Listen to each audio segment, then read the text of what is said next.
వినోద్ కుమార్ అగర్వాల్ గారు, వారితో పాటు మాన్యులు శ్రీ చామర్తి భువనేశ్వరరావు గారు, మాన్యులు శ్రీ లింగం సుధాకర్ రెడ్డి గారు, శ్రీ వాసిరెడ్డి వినోద్ కుమార్ గారు కూడా పూజా కార్యక్రమంలో పాల్గొనవలసిందిగా కోరుతున్నారు.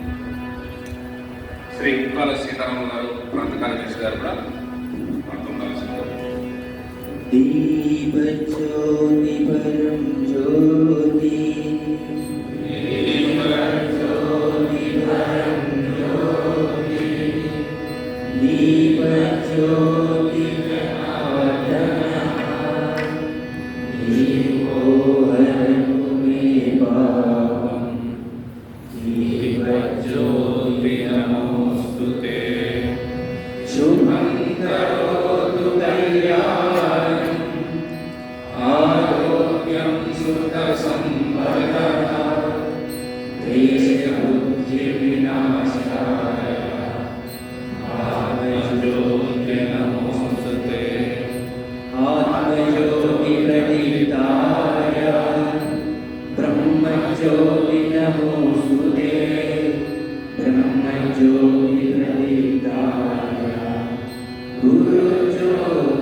ఈ వందన కార్యక్రమంలో పాల్గొనాల్సిందిగా శ్రీ తాళ్ళూరి జయశేఖర్ గారు, శ్రీ వినోద్ కుమార్ అగర్వాల్ గారు, డాక్టర్ చామర్తి భువనేశ్వరరావు గారు, శ్రీ లింగం సుధాకర్ రెడ్డి గారు, శ్రీ వాసిరెడ్డి వినోద్ కుమార్ గారు,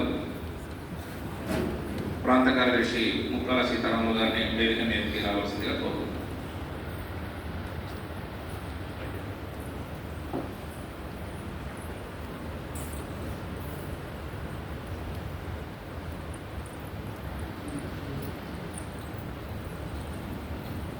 అందరం కార్యక్రమం మెట్రోలో సైతం. శుభోదయం.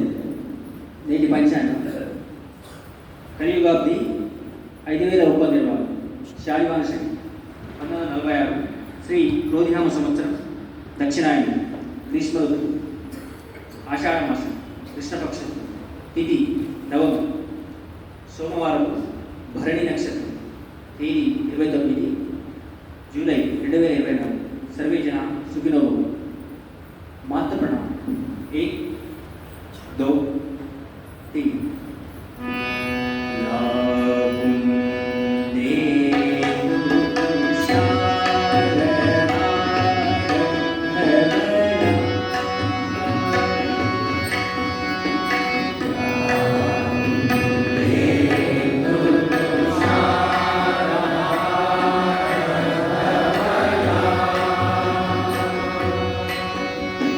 Yeah.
వందన కార్యక్రమంలో పాల్గొంటున్న వేదికను పంచుకుంటున్నటువంటి పెద్దలను పరిచయం చేస్తుందిగా శ్రీ గౌరవ శ్రీ కృష్ణమాచారి గారు ప్రాంత శ్రీకృష్ణ గారిని కోరుతున్నాను.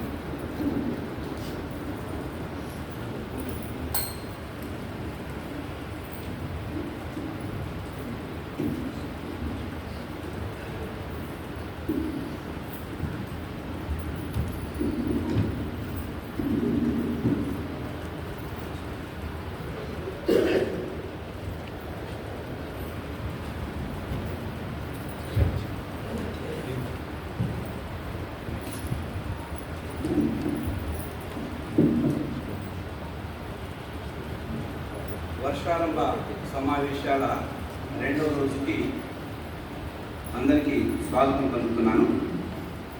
ఈరోజు ప్రార్థనా కార్యక్రమంలో వేదికను అలంకరించినటువంటి పెద్దల్ని పరిచయం చేస్తాను. డాక్టర్ చామర్తి ఉమామహేశ్వరరావు గారు, వారు రిటైర్డ్ ఐఏఎస్, అనేక జిల్లాల్లో కలెక్టర్గా పనిచేశారు. తెలుగుదేశం ప్రభుత్వం హయాంలో అప్పటి ముఖ్యమంత్రి చంద్రబాబు నాయుడు గారికి ప్రిన్సిపల్ సెక్రటరీగా వారు పనిచేశారు. సరస్వతి విద్యాపీఠంలో అనేక సంవత్సరాలు అధ్యక్షుడిగా మార్గదర్శనం చేశారు. ప్రస్తుతం విద్యాభారతి దక్షిణ మధ్య క్షేత్రం అంటే కర్ణాటక, ఆంధ్రప్రదేశ్, తెలంగాణ ఈ 3 రాష్ట్రాలకి వారు అధ్యక్షులుగా మార్గదర్శనం చేస్తున్నారు. మాన్యులు శ్రీ లింగం సుధాకర్ రెడ్డి గారు, వారు విద్యాభారతి దక్షిణ మధ్య క్షేత్ర సంఘటనా కార్యదర్శిగా మార్గదర్శనం చేస్తున్నారు. అదేవిధంగా విద్యాభారతి అఖిల భారతీయ శిక్షా సంస్థానం ప్రచార విభాగానికి, ప్రసార విభాగానికి వారు ప్రభారిగా ఉంటూ ఈ ప్రచార ప్రసార మాధ్యమాల్లో దానికి సంబంధించినటువంటి విషయాల్లో మొత్తం దేశవ్యాప్తంగా వారు మార్గదర్శనం చేస్తున్నారు.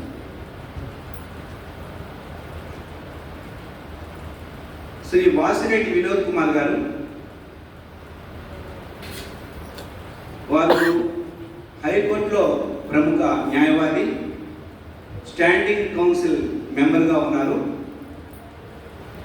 సరస్వతి విద్యాపీఠంలో గత అనేక సంవత్సరాలుగా వారు ప్రజా సంబంధాల ప్రముఖగా ఉండి మార్గదర్శనం చేశారు. ప్రస్తుతం విద్యాభారతి దక్షిణ మధ్య క్షేత్ర సహకార్యదర్శిగా వారు సేవలు అందిస్తున్నారు. వారు ఈ క్షేత్రానికి సంబంధించినటువంటి ప్రజా సంబంధాల పని కూడా చూసుకుంటారు.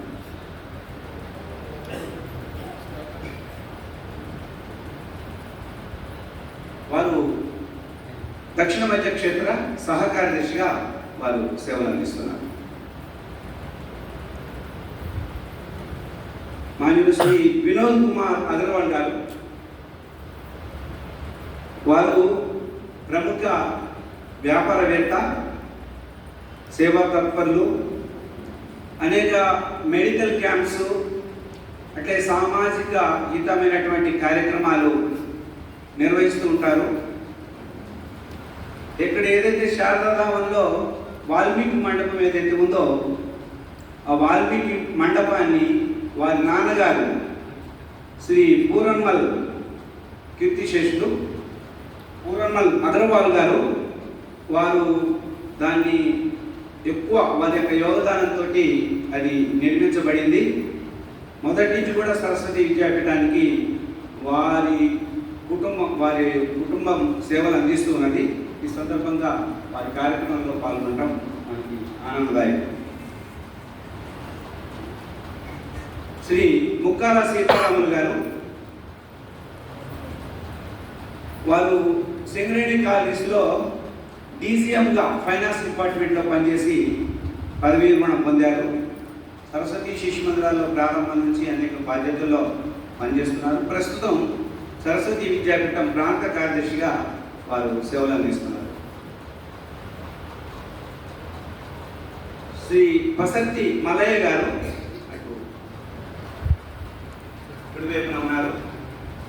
వారు సింగరేణి కాలేజీలో సూపరింటెండెంట్గా పనిచేసి పదవీ విరమణ పొందారు. ప్రారంభంలో సరస్వతి శిశు మందిరం ఆచార్యగా ప్రధానాచార్యగా పనిచేశారు. అనేక శిశు మందిరాలు అనేక బాధ్యతలు నిర్వర్తించి ప్రాంత కార్యదర్శిగా సుమారుగా ఒక 8 సంవత్సరాలు పైన వారు సేవలు అందించారు. ప్రస్తుతం విద్యాభారతి దక్షిణ మధ్య క్షేత్ర కోశాధికారిగా సేవలు అందిస్తున్నారు. ఇక్కడ ఇంటర్నేషనల్ స్కూల్ ఉంది, సిబిఎస్ఈ స్కూలు, దానికి వారు సెక్రటరీగా ఉండి సేవలు అందిస్తున్నారు. ఈ కార్యక్రమంలో మరొక ముఖ్య విశిష్ట అతిథి ఉన్నారు. వారిని పరిచయం చేయవలసిందిగా మన ప్రజా సంబంధ క్షేత్ర ప్రముఖుడు శ్రీ వాసిరెడ్డి వినోద్ కుమార్ గారిని కోరుతున్నాను.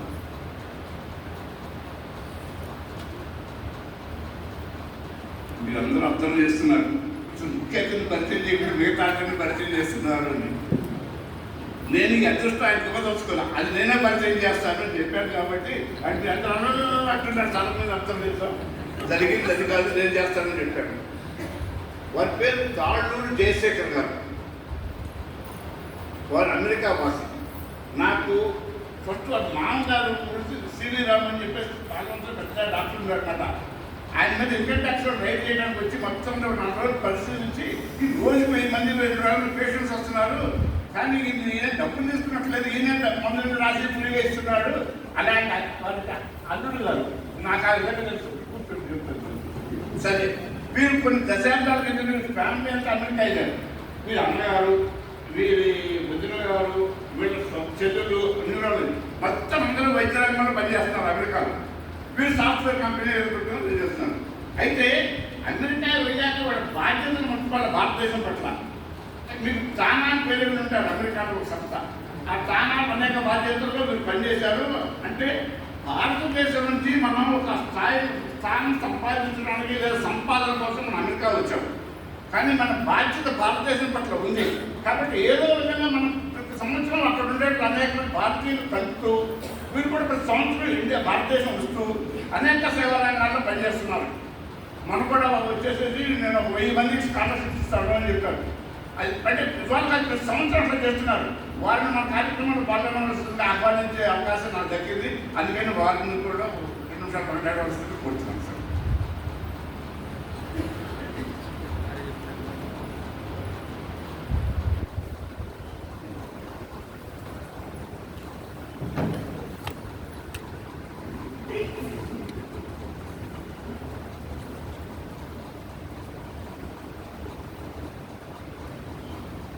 సరస్వతి విద్యాపీఠం స్థాయి వర్షాలను సమావేశాలకి చేసిన అందరికీ నా హృదయపూర్వక నమస్కారాలండి. స్టేజ్ మీద ఉన్న అందరికీ, అలాగే వచ్చిన ఈ సరస్వతి విద్యాపీఠాన్ని నడిపించే ప్రిన్సిపాల్స్ అందరికీ కూడా నా హృదయపూర్వక నమస్కారాలు. ఇంత గొప్ప సభలో నాకు పాల్గొనే అవకాశం వచ్చిందంటే చాలా చాలా ఆనందంగా ఉందండి. ఎందుకంటే ఈ స్థాయి నాకు ఉందో లేదో నాకు నిజంగా తెలియదు. ఎందుకంటే మీరందరూ స్వచ్ఛందంగా ఎంతోమంది విద్యార్థుల్ని భావి భారత పౌరులుగా తీర్చిదిద్దడానికి మీరు ఎంతో కష్టపడి పనిచేస్తున్నారు. అలాంటి మీ అందరి మధ్యలో నాకు ఈ స్థానంలో కూర్చొని మాట్లాడగలిగారో లేదో మాత్రం నాకు నిజంగా లేదు. నేను వస్తుతికి చెప్పలేదు, నేను అంటున్నట్టు. ఎందుకంటే మేమందరం ప్రతిదేవు కోసం అమెరికాకి వెళ్ళాము. అక్కడి నుంచి మా చేతనైన సాయం చేస్తున్నాం. కానీ మీకులాగా రాగానే నన్ను ఇక్కడ దీపారాధన చేయమన్నారు. నాకు అప్పుడు అనిపించింది అన్నమాట, మీరు ఎన్నో విద్యార్థి రూపంలో ఎన్నో దీపాలను వెలిగిస్తున్నారు. ఆ దీపాలంతా రాగట్లేదు. ఒక్కొక్క దీపం కొన్ని లక్షల కోట్ల దీపాలను వెలిగించగలిగిన శక్తిని వాటికి ఇస్తున్నారు. దానికి మీ అందరికీ మరొకసారి నా హృదయపూర్వక నమస్కారాలు.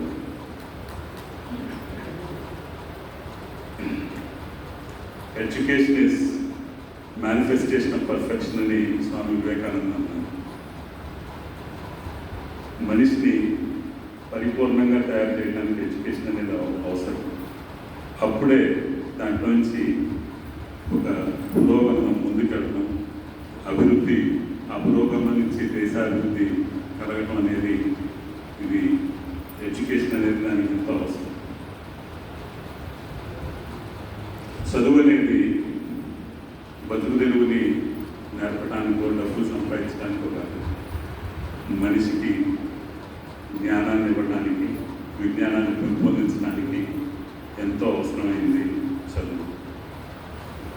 అందుకనే మన పెద్దలు అంటారు, విద్య లేనివాడు పెద్ద పశువు అని.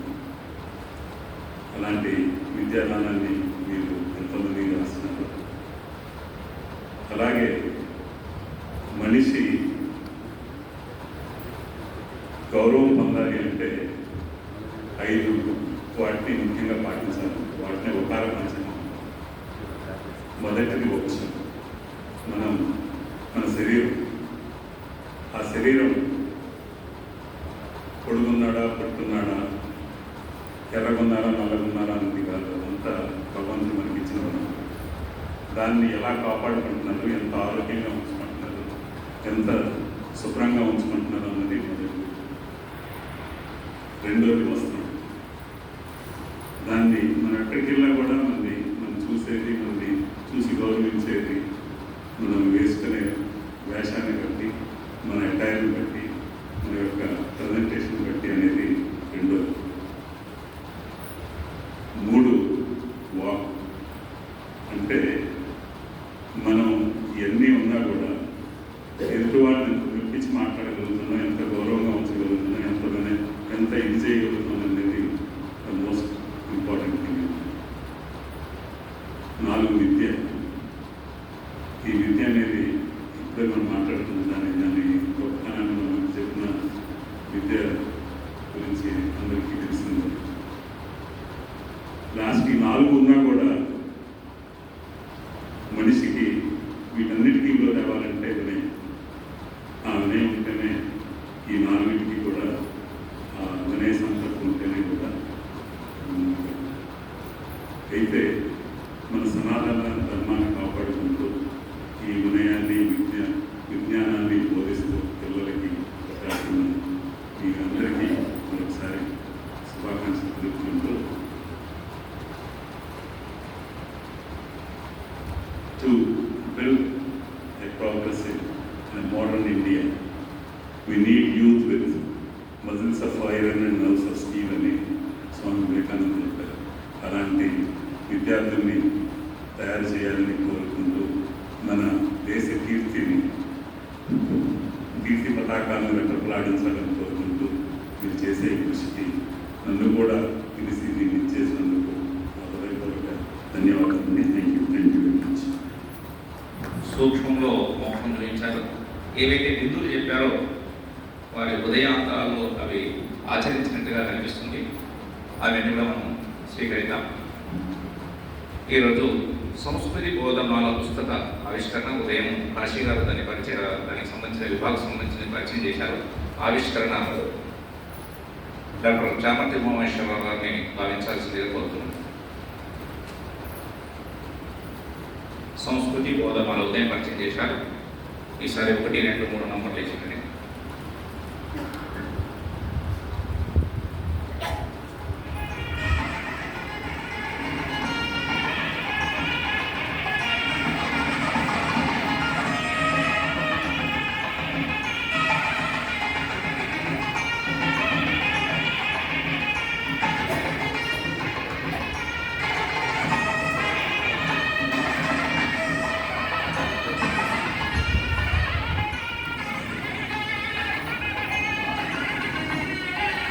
సావధాన్.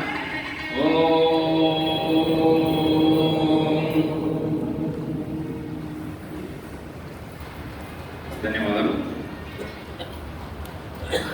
నేటి అతిథులను సన్మానించాల్సిందిగా కోరుతున్నాను. అతిథులు శ్రీ తాళ్ళూరి జయశంకర్ గారు, శ్రీ వినోద్ కుమార్ అగర్వాల్ గారిని సన్మానం చేయాల్సిందిగా కోరుతున్నాను. మన శ్రీనివాస్ ముందుగా జయశంకర్ గారిని శ్రీ చామంతి ఉమామేశ్వరరావు గారు సన్మానం చేయాల్సిందిగా కోరుతున్నాను.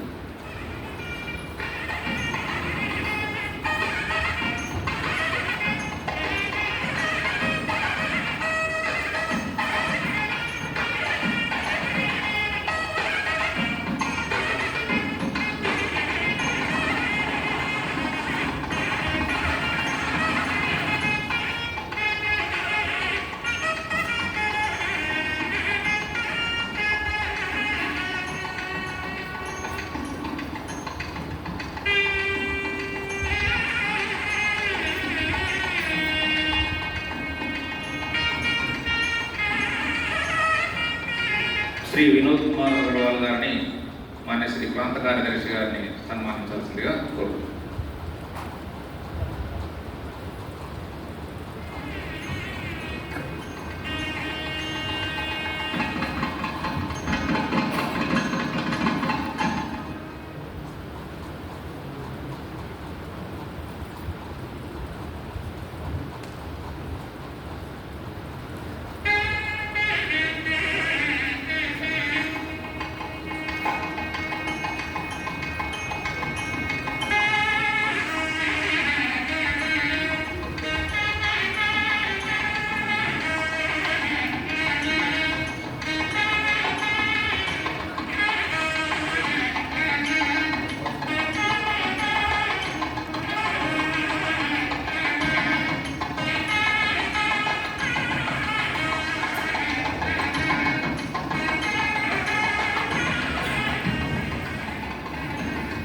నిన్నటి నుంచి ఆయా సందర్భాల్లో మన విషయాలు ఏవైతే విషయ ప్రముఖులు సూచనలు ఇస్తున్నారు.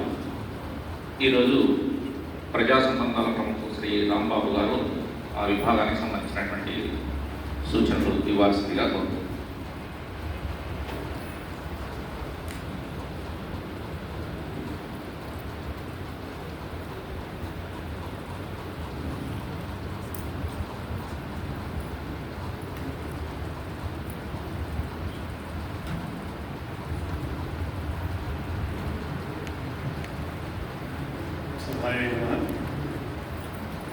వేదికని అలంకరించిన పెద్దలు, వేదిక ముందు ఉన్న మహానుభావులు, ప్రధానాచార్యులందరికీ హృదయపూర్వక నమస్కారం.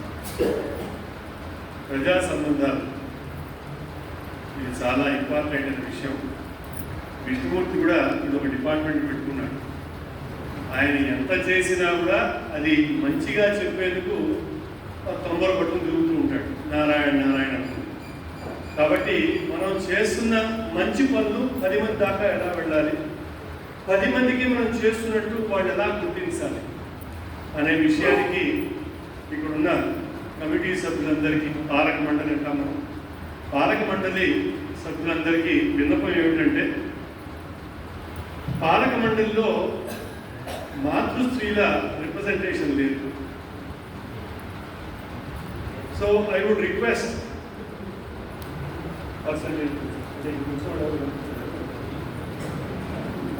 సో నా రిక్వెస్ట్ ఏమిటంటే, పాలక మండలిలో కనీసం 20 నుంచి 25% స్త్రీమూర్తుల్ని మనం ఎంచుకోవాలి.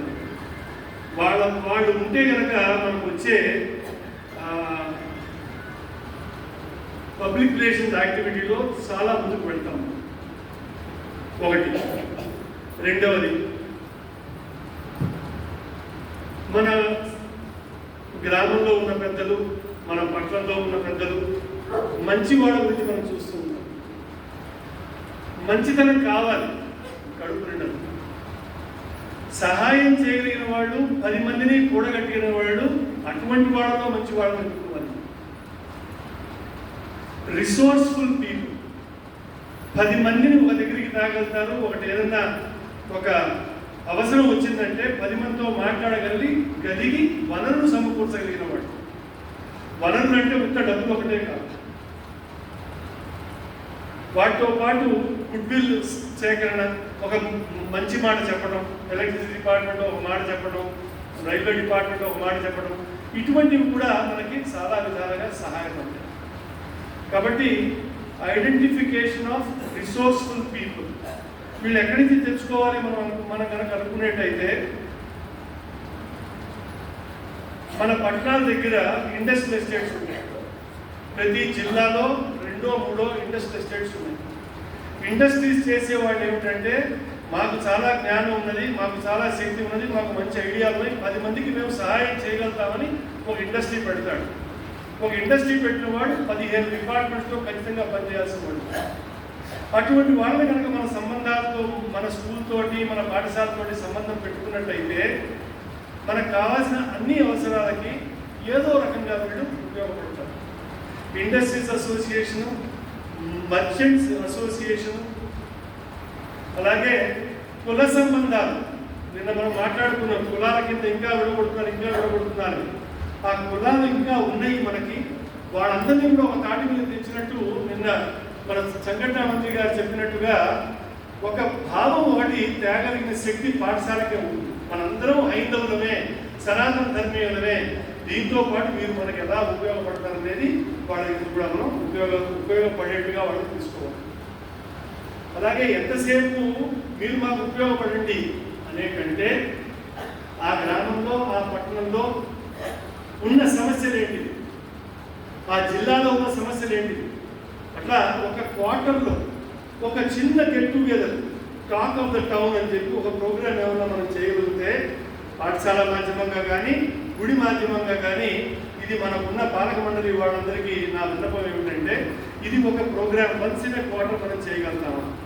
The problem of the village or town or the district, అంతవరకు లోకల్ విషయాలే మాట్లాడడం. విద్యతో పాటు వినయంతో పాటు సంస్కారం. ఈ సంస్కారం ఎక్కడి నుంచి వస్తుంది? ఉన్న విషయాన్ని గ్రహించి వాటికి ఏదన్నా ఒక సమాధానం చెప్పగలిగినప్పుడు మన పట్ల అందరికీ కూడా ఒక గౌరవభావం ఏర్పడుతుంది. చివరాఖరిగా అంటే విషయాలు చెప్పుకుంటే ఎన్నో చెప్పచ్చు. ఒక్క విషయం, లయన్స్ క్లబ్ వాళ్ళు, రోటరీ క్లబ్ వాళ్ళు హెల్త్ క్లబ్ మీద చాలా ప్రాధాన్యత ఇస్తారు. సో మన పాఠశాల మాధ్యమంగా 3 నెలలకోసారో 6 నెలలకోసారో మన విద్యార్థులతో పాటు అక్కడ ఉన్న గ్రామ ప్రజలకు కానీ, అవసరమైన వాళ్ళకి కానీ ఒక హెల్త్ క్లబ్ లాంటివి పెడితే 10 మంది పాఠశాలకు వచ్చి వెళ్ళడం జరుగుతుంది. ఇక్కడ ఈ కేంద్రంగా సహాయం జరుగుతుంది అనే విషయం 10 మందికి మనం చెప్పగలుగుతాం. ఇది ఈ సంవత్సరం, పోయిన సంవత్సరం కూడా అనుకున్నాం, అవ్వలేదు. ఈ సంవత్సరం కృష్ణమాచార్య గారిని పట్టుకుని జిల్లా వచ్చి అందరం కలిసి కూర్చొని మాట్లాడుకుని మన పాఠశాలకు మనం ఇంకా ఎంత చేయగలుగుతాం. నిన్న సంఘటన మంత్రి గారు చెప్పినట్టుగా గ్రామంలో వీధి ఏ వీధిలో మన విద్యార్థులు ఉన్నారు, మన పాలకులు ఉన్నారు, వీళ్ళందరినీ కూడా తెలుసుకునే ప్రయత్నం చేద్దాం. ఈ అవకాశం ఇచ్చిన పెద్దలకి హృదయపూర్వక నమస్కారం, ధన్యవాదాలు. నేటి కార్యక్రమంలో అతిథులుగా పాల్గొన్నటువంటి శ్రీ కాళ్ళూరి జయశంకర్ గారికి, శ్రీ వినోద్ కుమార్ అగర్వాల్ గారికి, సరస్వతి విద్యాపీఠం వైపు నుంచి, మన వర్షారంభ సమావేశాల వైపు నుంచి హృదయపూర్వక ధన్యవాదాలు తెలియజేస్తున్నాను. వైయక్తిక శ్రీ వెంకటేశ్వర.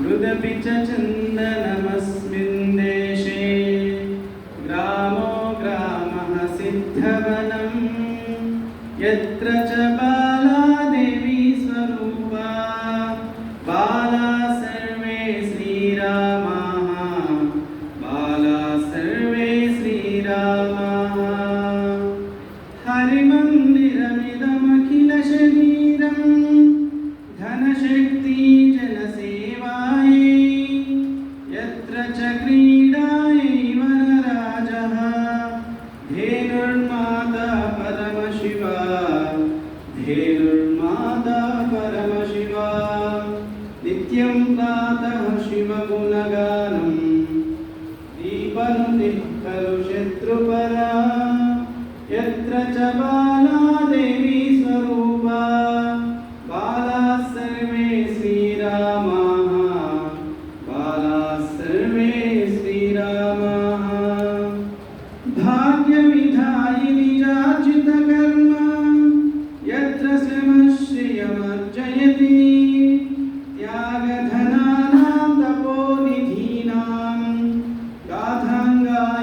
కవివాణి గాథాంగాయతి కవివాణి గంగాజలమివ నిత్య నిర్మలం గంగాజలమివ నిత్య నిర్మలం జ్ఞానం సంసదయతి వాణి యత్ర చ బాలా దేవీ స్వరూపా బాలా సర్వే శ్రీరామాః బాలా సర్వే శ్రీరామాః యత్ర హి నైవ స్వదేహ విమోహః యుద్ధరతానాం వీరాణాం యత్ర హి కృషకః కార్యరతः సన్ పశ్యతి జీవన సాఫల్యం పశ్యతి జీవన సాఫల్యం జీవన లక్ష్యం నహి ధన పదవి జీవన లక్ష్యం నహి ధన పదవి యత్ర చ పరశివ పద సేవా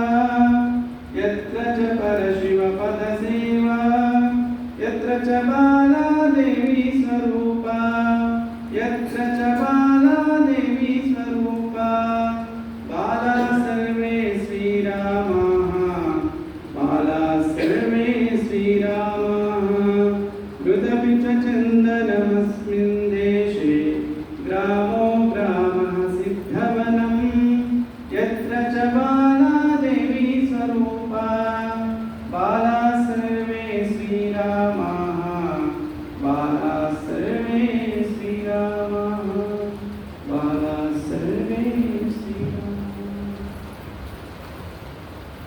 నేటి ఈ కాలాంశాన్ని మన కార్యకర్తలకు మార్గదర్శనం చేయాల్సిందిగా మాన్యులు శ్రీ లింగం సుధాకర్ రెడ్డి గారిని కోరుతున్నాను.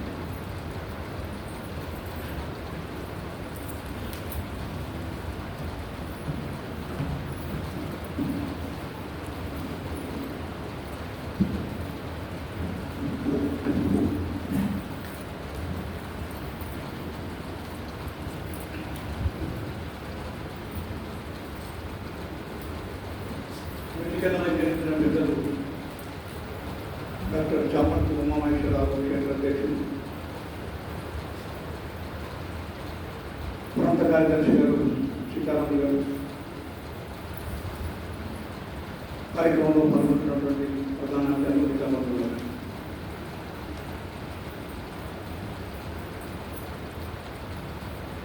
ప్రపంచంలో ఏ సమస్య వచ్చినప్పటికీ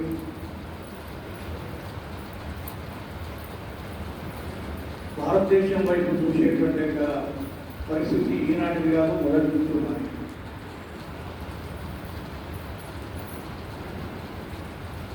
ఏ భారతదేశం వైపు చూస్తే సమాధానం దొరుకుతుందో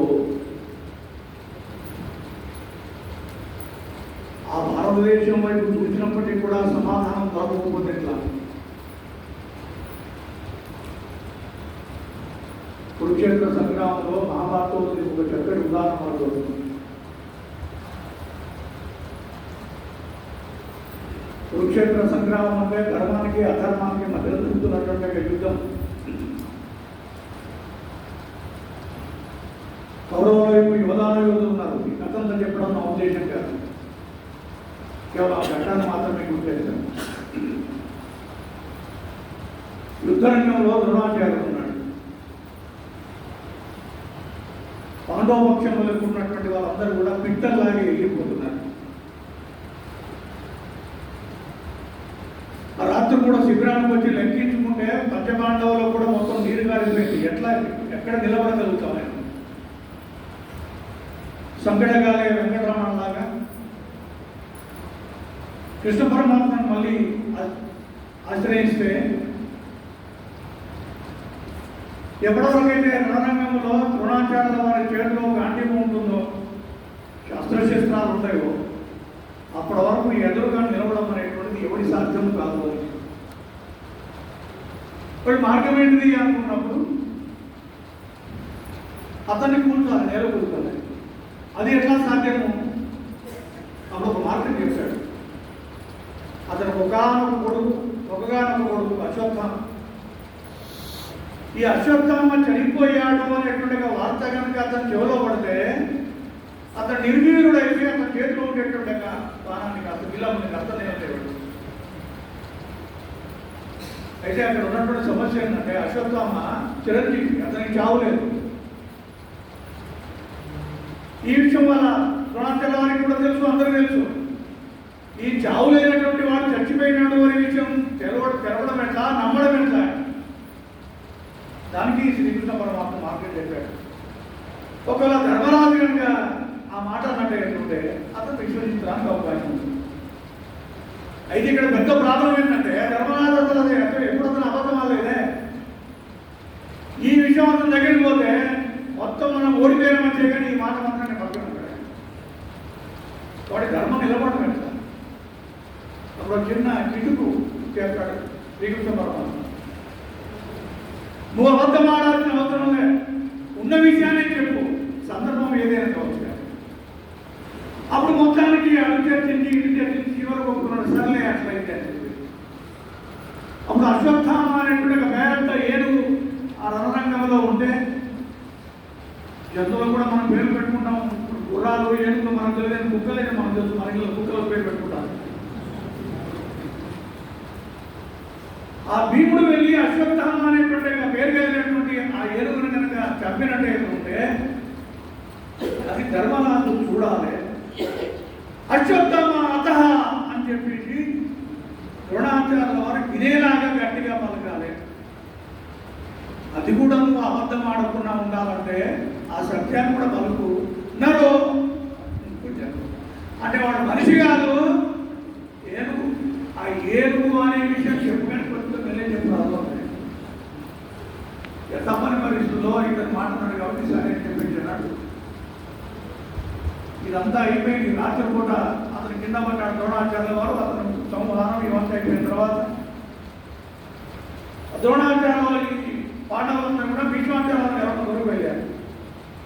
ఇక్కడ నేను చెప్తాను, వీళ్ళంతా చెప్పడం ఉద్దేశం ఏంటంటే నిండు సభలో ద్రౌపదికి వస్త్రాభరణం అవుతుంటే అక్కడే కూర్చొని కళ్ళు మూసుకొని తలనే ఆకేసి మై విభాషం అని కూర్చున్నటువంటి విశ్వపితామహం కూడా ఇదంతా జరిగిన తర్వాత ఆ రాత్రి కూడా పాండవులను చూసి ధర్మరాజు వైపు చూసి ఈ విషయం అంతా తెలిసి నువ్వు కూడా ఇలా చేస్తే ఎలా అని చెప్పించాను. ఇప్పుడు వరకు ధర్మం బ్రతికున్నది అని చెప్పి అనుకున్నాము, నువ్వు కూడా అసత్యం ఆడిన తర్వాత ఎక్కడ రా అని చెప్పేసి దానికి వేరే తీరుతున్నది అనుకోండి. చెప్పొచ్చు ఏంటంటే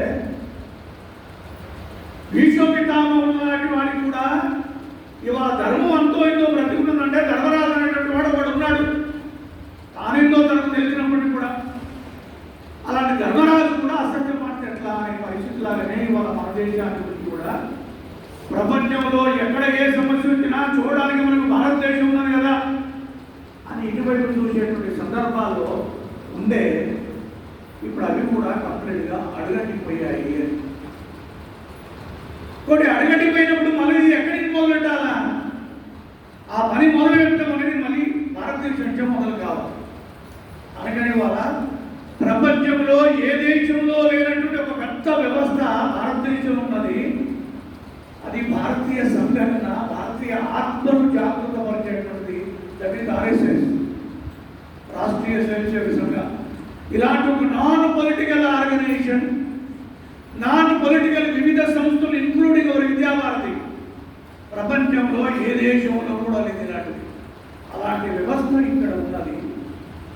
కొన్ని ఈ సమస్య వచ్చింది, ప్రపంచంలోకి మొత్తం ప్రమాదం ఉన్నది, కాబట్టి ప్రపంచం మనవైపు చూస్తున్నది అనుకున్నప్పుడు దాన్ని మళ్ళీ ఎవరు పునః ప్రారంభించాలంటే మళ్ళీ కనిపించేది RSS అందుకని ప్రధానంగా ఇవాళ ప్రపంచంలో ఒక 4 సమస్యలు 5 సమస్యలు కొట్టుపెట్టాడుతున్నాయి. అందులో ఒక సుమారుగా ఒక 3-4 ప్రపంచానికి సంబంధించిన అయినప్పటికీ అందులో ఒకటి మనకు సంబంధించింది, ఒకటి 2. దాన్ని మనము బహుశా ఇప్పటికీ చాలా సందర్భాల్లో వినుంటారు కావచ్చు. ఆచార్య దర్శనంలో కూడా ముద్రించబడ్డాయి. పంచ పరివర్తన 5 విషయాలు, మార్పు చేయాల్సినటువంటి 5 విషయాలు. ఉన్న సమయంలో సూక్ష్మంగా నేను కొంత అందించేందుకు ప్రయత్నం చేస్తాను. ఇది ఈ కార్యక్రమం వరకు బయట కూడా కాదు. ఇది ఇయర్లాంగ్ మన పాఠశాల కేంద్రంగా జరగాల్సిన కార్యక్రమాలు ఈ సంవత్సరానికే పరిమితం కాకుండా ఇది లైఫ్ లాంగ్ ఈ సమాజానికి ఉండాల్సినటువంటి విషయాలు. అందులో ఒకటి రాష్ట్రీయ స్వయంసేవక సంఘ భారతదేశానికే పరిమితం కాకుండా ప్రపంచ దేశాల్లో కూడా వివిధ పేర్లతో అక్కడ జరుగుతుంటే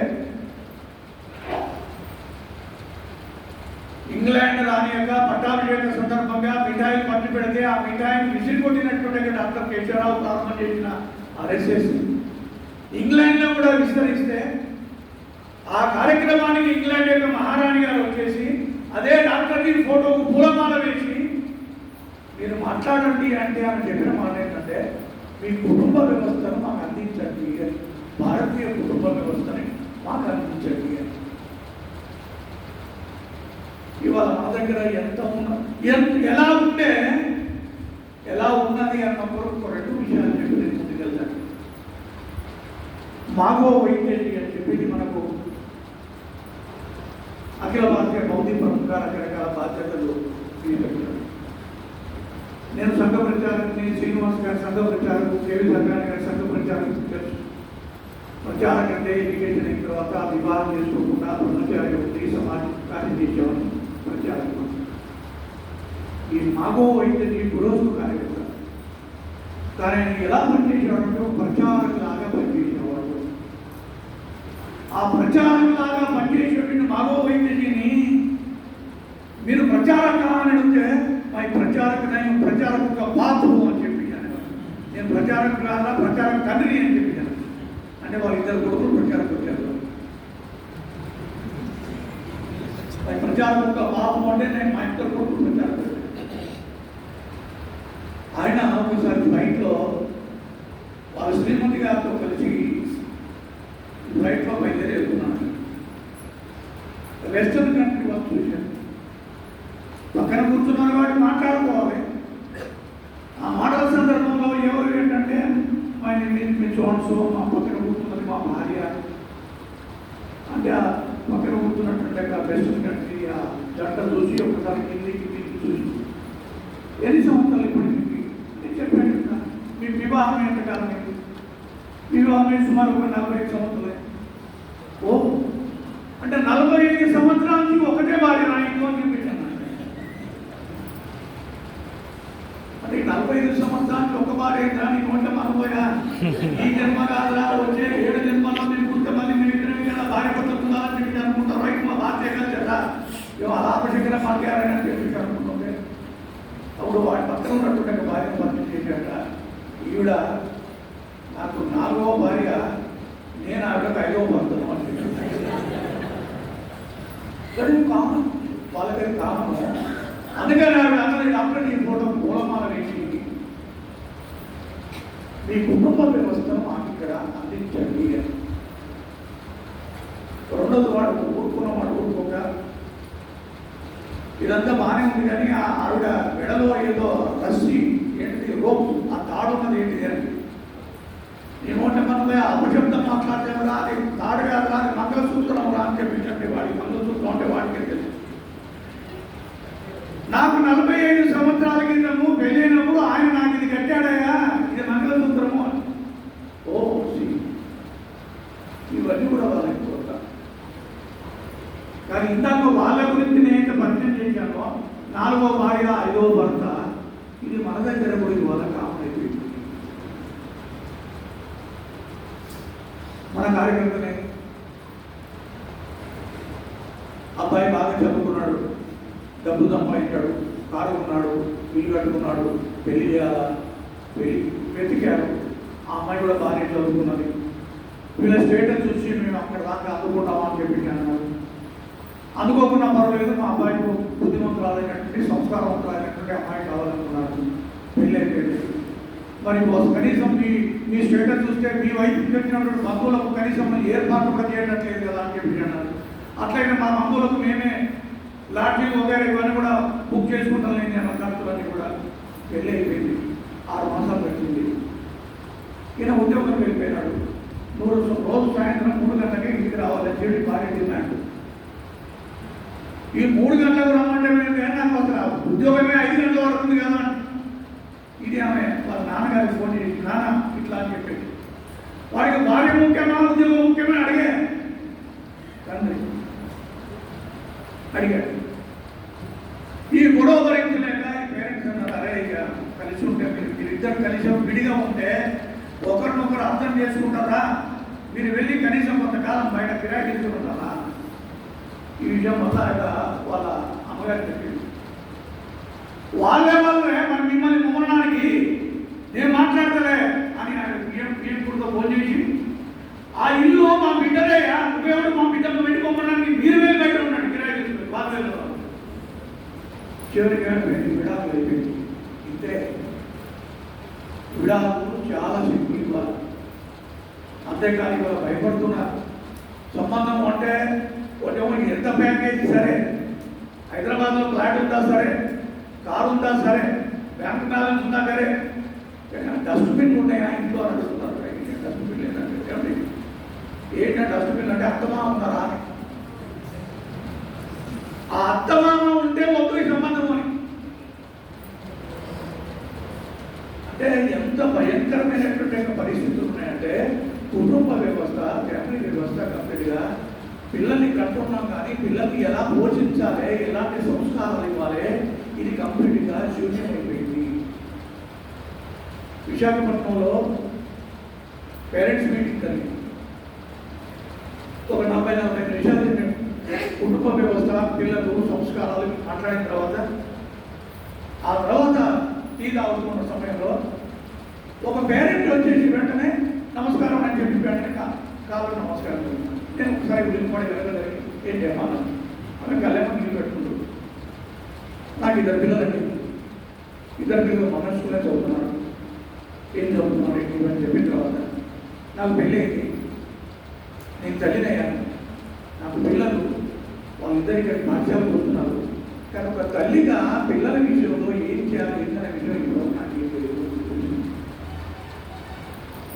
ఆ బిడ్డకు ఆ తల్లి చెప్పదు, ఆ గోడలకి అత్త చెప్పే వినే పరిస్థితి లేదు. కాబట్టి వాళ్ళ టోటల్గా ఏ ఉమ్మడి కుటుంబాలు, సంస్కారవంతమైన కుటుంబాలు, మనిషి ఒక్కడిగా పుడతాడు, మనిషి కేవలం మానవత్వం అనేది వాడిలో ఉండదు. ఆ తర్వాత సంస్కారాలు అనేది కుటుంబంలో వచ్చేసాయి. తల్లి ద్వారా, తండ్రి ద్వారా, అన్న, అక్క, చెల్లె, నానమ్మ, తాతయ్య, ఇవన్నీ సంస్కారాలు ఇవాళ కుటుంబ వ్యవస్థ కూడా కంప్లీట్గా నాశనమైంది. సంస్కారాలన్నీ మన సంస్కృతి, మన విలువలు, ఇవాళ మన సంస్కృతి, మన సంస్కారాలన్నీ కూడా అధికంగా కంప్లీట్గా. ఇప్పుడు ఈ స్థితిలో ఇవాళ కుటుంబ వ్యవస్థను కాపాడుకోవడం ఎట్లా? పెళ్ళిళ్ళు అవుతున్నాయి, ఆ పెళ్లికి నీకు సంబంధం లేదు. అసలు పెళ్ళి ఎందుకు? నిన్నే సోషల్ మీడియాలో మామూలుగా ఈ తల్లులకు కౌన్సిలింగ్ చేసేటువంటి తల్లి ఉన్నది, ఒక తల్లి అడుగుగా కాక మాట్లాడుతుంది. ఏమండి, పెళ్లి కూతురు చేస్తే పెళ్లి కూతురు పెళ్లి మండపంలోకి డ్యాన్స్ చేసుకుంటూ వస్తుందా? ఎవరిది ఎక్కడిది? పెళ్లి పీటల మీద కూతురు ఇద్దరు భార్యాభర్తలు నవదంపతులు ముద్దెట్టుకుంటారా? ఈ భోగి మీద ఫ్రెండ్స్ అందరూ వచ్చి దాన్ని ఎంకరేజ్ చేస్తారా? వాళ్ళు చెప్పిన వీడికి ముందు ఉండాలిగా. అంతేకాదు ఈ మధ్యలో ఒక గొప్ప వచ్చేసింది ప్రీ వెడ్డింగ్. అరే జీలకర్ర బెల్లం పెట్టడానికి ముందు మధ్యలో తెర, ఆ తెర ఉంటుంది వల్ల ఇక్కడ స్క్రీన్ పెళ్లి తర్వాత మనం చూడకుండా విషయాలంటే కూడా అంత మంది తీసుకున్నాడు. వాడికి వీడికి మనకు గుర్తుండాలిగా. పైగా ఈ పెళ్లి పోయిన వాళ్ళందరూ కూడా వాళ్ళ వెంకట్రావు గారు అమ్మాయి పెళ్లికి పోతే వాళ్ళ ప్రీ వెడ్డింగ్ ఎలా ఉంది, వాళ్ళ అమ్మాయి పెళ్లికి ఎందుకంటే భార్యాలి మనం ఇది ఒక స్టేటస్ సింబల్ అవుతుంది. అందుకని వాళ్ళ మన పండుగలు కానీ మన సంస్కృతి కానీ మానగాకు పోయింది. ప్లాస్టిక్ తీసుకొచ్చి కట్టేస్తున్నాము, కడపలకు పసుపు కుంకుమ పోయింది, కలర్ వేసేస్తున్నాము, మన కుంకుమ కొట్టు పోయింది, పిల్లలు పెట్టేస్తున్నాము. ఆ పిల్ల కూడా మన లైట్ ప్రతి వాళ్ళ దగ్గర సెల్ ఫోన్ నుంచి లైట్ పెట్టాల్సిందే, పొట్టుదా లేదా ఏమో పొట్టు పెట్టుకుని ఉన్నదా అది సంగతి రాదు. అది కట్టిన ఎందుకు ఇది ఆ మాత్రం ఆ పిల్ల పెట్టుకోమని ఎక్కడ పెట్టుకున్నా ఏమని చెప్పించంటే దీన్ని వాళ్ళ కాపాడగలరా? ఇవాళ మన భారతీయ కల్చర్ అంటున్నాం కదా, మన భారతీయ సంస్కృతి అంటున్నాం కదా, మన పిల్లలకి దీన్ని ఉండబట్టించగలుగుతామా? మన పిల్లలకు ఉండబట్టించడానికి ముందు మన ఆచారాన్ని తగ్గించగలుగుతామా? తద్వారా మన పేరెంట్స్ మనం చెప్పగలుగుతామా? ఇవాళ కారులో బయలుదేరి మన హైదరాబాద్ టౌన్లో ఇండస్ట్రియల్ ఏరియా నుంచి ఐటీ పార్క్ నుంచి అటువైపు వెళ్ళిపోతుంటే ఆఫీసులన్నీ వదిలిపెట్టిన తర్వాత గతంలో కూడా 3 సంవత్సరాల పాప ఆ గౌన్ వేసుకునేది. ఆ గౌన్ వేసుకుంటే లోపల డ్రైవర్ కింద ఇంకోటి వేయాల్సిన అవసరం లేకుంటే చిన్నపిల్ల కావచ్చు. ఇవాళ ఐటీలో పనిచేస్తున్నటువంటి ఆవిడ గౌన్ వేసుకుంటున్నారు, కింద ఏంటి అది ఫ్యాషన్, డబ్బులు ఎంత కాదు. ఆమె వేసుకొస్తుందండి, చూసేవాడికి బుద్ధి ఉండాలిగా. ఈ మధ్యలో రాశాను ఇవాళ నాకు కారు నాదే, మోటార్ సైకిల్ నాదే అని ఇష్టం ఉన్నట్టుగా రోడ్డు మీద నడుచుకోవడం పోగా దానికి కొన్ని రూల్స్ ఉంటాయిగా. నీ దగ్గర డబ్బు ఉండొచ్చు కాక, ఫ్యాషన్ ఉండొచ్చు కాక, సమాజం నుంచి వెళ్తున్నప్పుడు దాని కూడా కొన్ని రూల్స్ ఉండాలా ఉందా? సభ్య సమాజంలో తిరుగుతున్నాను, నా డ్రెస్ ఎట్లా ఉండాలి, నా కూతురు డ్రెస్ ఎట్లా ఉండాలి, ఇది ఉండాలా ఉందా? తర్వాత పరిణామాలు మాత్రం కేసు పెట్టేస్తావా? నువ్వు ఉండాల్సిన పద్ధతులు ఉండకుండా రాంగ్ రూట్లో వస్తావు, యాక్సిడెంట్ అయితే కేసు పెడతావు. మనకు బాధ్యత లేదు ఆ సైడ్లో వెళ్ళాలి. ఇలా మీరు మొత్తం చూడండి, ఈవెన్ మన విద్యాలయాలు కూడా వందనా సత్రలో పాల్గొంటున్నాము. గతంలో మన గణవేష్లో భాగం ఏముండేదండి అమ్మాయిల కొరకు? ఫ్రాక్, లంగా, సంథింగ్ ఏదో. ఆ తర్వాత జడలకి రిబ్బన్లు ఉండేది, కాషాయ రిబ్బన్లు. ఇవాళ జడ లేకపోతే రిబ్బన్ ఎక్కడిది? జడలు లేవు, రిబ్బన్ గురించి చర్చ ఎక్కడిది? క్రైస్ట్ మిషనరీ స్కూల్లో పిల్లల్ని వచ్చేప్పుడు గాజులు వద్దంటే వెళ్ళి పెద్ద ఎత్తున ధర్నాలు చేసేవాళ్ళం, పూలు పెట్టుకోవద్దంటే పెద్ద ఎత్తున ధర్నాలు చేసేవాళ్ళం. ఇవాళ మన స్కూల్కే మన పిల్లలు జడలు వేసుకోరు, వాళ్ళకు రిబ్బన్లు ఉండవు, వాళ్ళు పూలు పెట్టుకోరు, వాళ్ళు గాజులు వేసుకొచ్చుకోరు, వాళ్ళకు బొట్టు కనిపించదు. మనం అక్కడ కూర్చుంటాము. ఆచార్య సంగతి మహిళాచారాలు మనం కూడా అంతే. దయచేసి నన్ను పట్టించండి. ఎవరు చెప్పాలి మనకి? మన కల్చర్ ఏంటి? ఇప్పుడు పేరెంట్స్ ఎట్లా కొన్ని ఇది సవరించడానికి మనకు సాధ్యమవుతుందా? దేనికైనా హద్దులు ఉంటాయి కదా. పట్టాలు తప్పేది ఎక్కడ అంటే కేవలం హిందూ సమాజమే. ఇవాళ ముస్లిం సమాజం బాగానే ఉంది, వాళ్ళ కల్చర్, వాళ్ళ పండుగలు, వాళ్ళ దుస్తులు, వాళ్ళ బుర్కాలు, వాళ్ళ పక్కన వెళ్ళండి. పిల్ల తల్లి అండి బట్టలు దొరుకుతుంది, కింద కింద పాయింట్, అది రంధ్రాలు పడ్డ పాయింట్. పైగా ఎక్కడ రంధ్రం ఉండకూడదు, అక్కడ రంధ్రం వల్ల అది ఫ్యాషన్. పెళ్లి కొడుకు కూడా ఇవాళ పెళ్లి బట్టలు అంటే చిన్న బట్టలు కలిపి రంధ్రాలు పడ్డాయి. ఈ పెళ్లి రోజున కనీసం చిన్న బట్టలు దొరుకోకరా, దరిద్రం రా అని చెప్పేవాళ్ళు. ఆ దరిద్ర బట్టలు ఇవాళ పెళ్లి బట్టలు దొరుకుతున్నారు. ఎక్కడ ఇది మార్చేది? ఇది పాచుకున్నా ఇది మన కుటుంబంలో సవరించగలుగుతామా? మన పేరెంట్స్ ద్వారా ఇది సాధ్యమవుతుందా? అందుకని సాధ్యం క్రాంతి లేదు. మనం మనసు మీద తీసుకుంటే, మనం కన్విన్స్ అవుతే మనం కన్విన్స్ చేయగలుగుతాము. మొదలు ఆచార్య కన్విన్స్ కావాలి. ఇవాళ మహిళల గురించి చూడండి. పురుషుడు అంటే జగబడి ఎవరు నరసింహరావు అన్నారు, మగవాడు ఎప్పుడో చెప్పాడు, వాడు కొంచెం బాధలేదు, కానీ తనులన్న కొద్దిగా బాగుందని అనుకున్నాను. వీళ్ళు కూడా ఇంతే కదా అని చెప్పి టైలర్ దగ్గరికి పోతే మనం జాకెట్ ఎట్లా ఉండాలి మనం చెప్పాల్సిన అవసరంలే. మేడం ఇవ్వాల సినిమాలో కొత్త స్టైల్ వచ్చింది, మీకు తెలవదు ఆడాడు అంతే. వాడు కుట్టిన జాకెట్ మనం తొడుకుంటే దండం పెడుతున్నాం. మీకు నా గురించి ఏమనుకోకండి, వెనకాల మళ్ళీ ఏదో తాళ పెట్టి కూడా ఎత్తుకుంటున్నాం. ఇంకేమో ఎత్తుతుంది. ఆచారాలకు మనకన్నా అర్థం కావాలి కదండి. పడిపోతున్నాగా, పిల్లలకు నిలబడుతున్నాగా.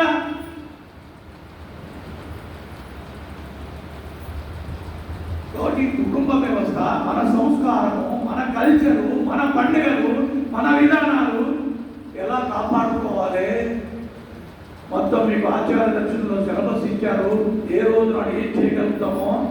అందుకని మళ్ళీ గుర్తు చేస్తున్నా, సమాజాన్ని మార్చడం సులభమే. మొదలు మనం కన్విన్స్ కావాలి. మనం కన్విన్స్ అయితే సమాజాన్ని కన్విన్స్ చేయగలుగుతాము. రెండోది, పంచ పరివర్తనలో సామాజిక సమరసత. ఇవాళ ఎవరు కులం అడుగుతున్నారండి? మనమంతా బాగానే ఉన్నాం కదండి. ఇవాళ ఇన్ని వందల మంది ఇక్కడ కలిసాం కదా, ఈ 3 రోజుల నుంచి మీదే కులం నాదో కులం అడుగుతున్నామా? సమాజం అంతా బాగానే ఉన్నది కదా. ఇది టోటల్లీ రాంగ్. ఎవరికైతే గాయం తగ్గుతుందో వాళ్ళకు, దెబ్బ తగ్గుతుందో వాళ్ళకి అర్థమవుతుంది. నేను 2 సంవత్సరాల క్రితం 3 సంవత్సరాల క్రితం పేపర్లో వార్త చదివాను, ఎక్కడో కాదు, ఆదిలాబాద్ జిల్లా కేంద్రం ఆదిలాబాద్ నగరంలో ఓ గవర్నమెంట్ టీచర్, లేడీ టీచర్ వేరే గ్రామంలోకి టీచర్గా పనిచేయాలా వెళ్ళి షేరింగ్ ఆటోలో కూర్చుంటారు అని నా పెద్ద ఆటోలో ఉంటే ఆపి షేరింగ్ ఆటో వాడు ఆపే ఆటో కాలేదు, ఈమెను ఎక్కించుకోవాలి. ఈమెను చూశాడు, వద్దు టీచర్ మీరు వేరే ఆటోలో పండి అని చెప్పి వెళ్ళిపోయారు. ఇదేంటంటే మీరు ఎక్కి కూర్చుంటే మీకు వాళ్ళు ఎవరు కూర్చోవాలి. ఇదేంటి అంటే మీరు ఎస్సీ కుటుంబానికి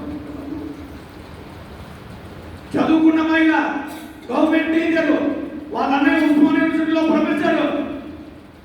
ఇది ఎక్కడో కాదు, ఆదిలాబాద్ జిల్లా కేంద్రంలో పేపర్లో వచ్చింది. ఇవాళ కులం వద్దంటూనే అన్ని కులాల వాళ్ళు కేవలం అంటే బ్రాహ్మణులు మొత్తం సమాజాన్ని నాశనం చేశారు. బ్రాహ్మణ కులం తిడుతున్నాం కరెక్టే. ఒక్కొక్కరికి ఒక కులం ఉండొచ్చు కాక, కుల తత్వం మన దగ్గర లేకపోవచ్చు కాక, కుల గచ్చి లేకపోవచ్చు కాక, మిగతా మన కులాల్లో మీరు ఒకసారి అబ్జర్వ్ చేయండి. ఈ కులం కంటే పెద్ద ఆ కులము, ఆ కులం కంటే పెద్ద ఈ కులము, ఈ కులం కూడా పెద్ద ఈ కులము, అలా దేవుడి గుడికి ఎన్ని మెట్లు ఉన్నాయి, 7 కులం అది. ఈ అన్ని కులాలు కలిసి వాళ్ళు తిరుగుతున్నారు. కానీ ఈ మెట్టు కింద ఉన్నటువంటి కులంతో వీడు కలిసి ఉంటాడా?